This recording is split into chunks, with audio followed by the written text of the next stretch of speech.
किसी नई ट्रेन का नाम कैसे होता है तय? क्या है इससे जुड़ा फॉर्मूला और गणित? एक ही नाम की कई ट्रेनें क्यों चलती हैं? भारतीय रेल नेटवर्क दुनिया की किसी भी रेलवे की तुलना में सबसे बड़ा नेटवर्क है। इसमें हर दिन लाखों मुसाफिर लंबी, मध्यम और छोटी यात्राएं करते हैं। इस विशाल देश में रेलवे को ट्रांसपोर्ट सिस्टम की लाइफलाइन कहा जाता है।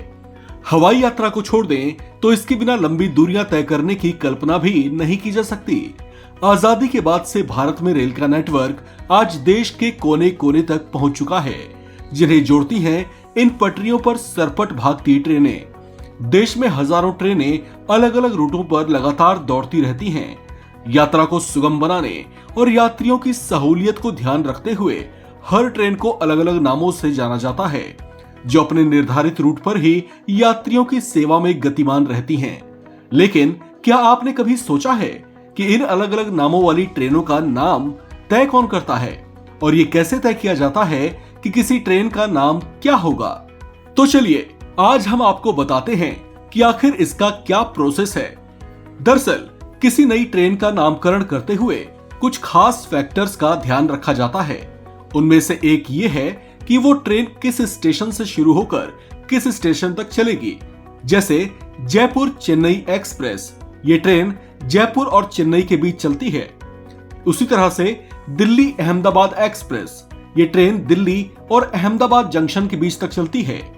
इसके अलावा ट्रेनों का नामकरण करते हुए किसी खास महत्व के लोकेशन का भी ध्यान रखा जाता है।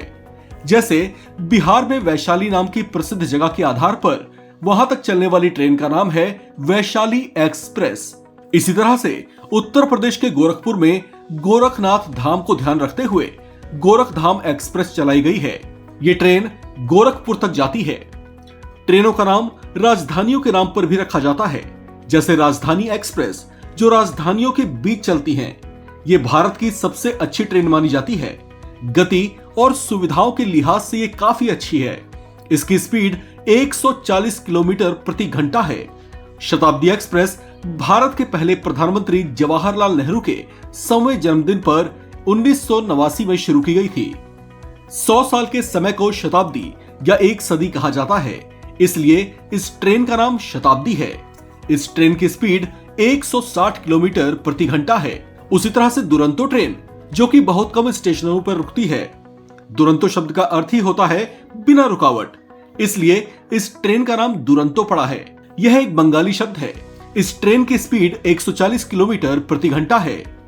तो ये तीनों प्रमुख कैटेगरी हैं जिसके आधार पर किसी ट्रेन का नाम तय किया जाता है।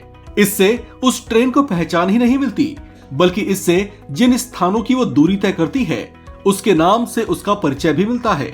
ऐसे में ट्रेन का नाम सुनकर ही आप इस बात का अंदाजा लगा सकते हैं कि वो ट्रेन किस राज्य में किस जगह तक जाती होगी। अब समझे आप कि ट्रेनों का नामकरण भारत में कैसे और किन बातों को ध्यान में रखकर किया जाता है। इस खबर में फिलहाल इतना ही। बाकी अपडेट्स के लिए बने रहिए वन इंडिया के साथ।